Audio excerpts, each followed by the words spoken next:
Hello ನಮಸ್ಕಾರ, ನೀವು ನೋಡ್ತಾ ಇದ್ದೀರಾ ಇಂಡಿಯಾ ಫಸ್ಟ್. ನಾನು ರಕ್ಷತ್ ಶೆಟ್ಟಿ. ಈಗ ಹೆಡ್ಲೈನ್ಸ್.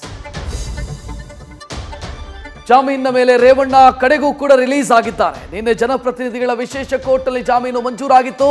ರಿಲೀಸ್ ಆಗುತ್ತಲೇ ಪದ್ಮನಾಭನಗರದ ದೇವೇಗೌಡರ ನಿವಾಸಕ್ಕೆ ಬಂದು ಆಶೀರ್ವಾದ ಪಡೆದರು. ಇದೇ ವೇಳೆ ಸರ್ಕಾರದ ವಿರುದ್ಧ ಎಚ್ಡಿಕೆ ಕಿಡಿಕಾರಿದರು.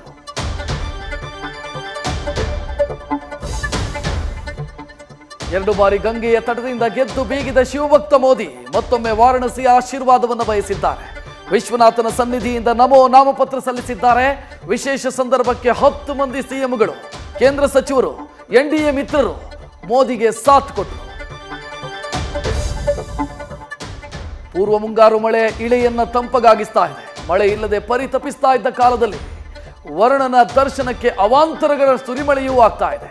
ನಿಪ್ಪಾಣಿ ನಗರದಲ್ಲಿ ಸಾಕಷ್ಟು ಹಾನಿಯಾಗಿದೆ. ತುಮಕೂರಲ್ಲಿ ಮರಗಳು ಧರೆಗೆ ಬಿದ್ದಿದ್ದಾವೆ. ಅಬ್ಬರಿಸಿದ ಮಳೆಗೆ ಕೆಆರ್ಎಸ್ನ ಒಳಹರಿವು ಏರಿಕೆಯಾಗಿದೆ.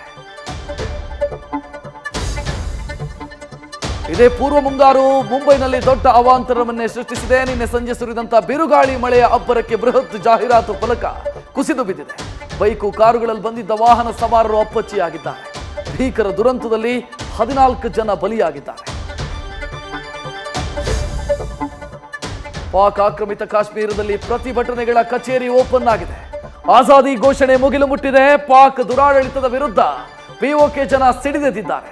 ಭಾರತದ ಬಾವುಟಗಳು ರಾರಾಜಿಸ್ತಾ ಇದೆ. ಭಾರತಕ್ಕೆ ಸೇರಿಸುವಂತೆ ಕೂಗು ಮತ್ತಷ್ಟು ಹೆಚ್ಚಾಗಿದೆ. ಈ ಬೆನ್ನಲ್ಲೇ ಪಾಕಿಸ್ತಾನ ತುರ್ತು ಪರಿಹಾರ ರಿಲೀಸ್ ಮಾಡಿದೆ. ನ್ಯೂಸ್ ಫಸ್ಟ್, ನಿರ್ಭೀತಿಯಿಂದ ನಿಮ್ಮ ಪರವಾಗಿ.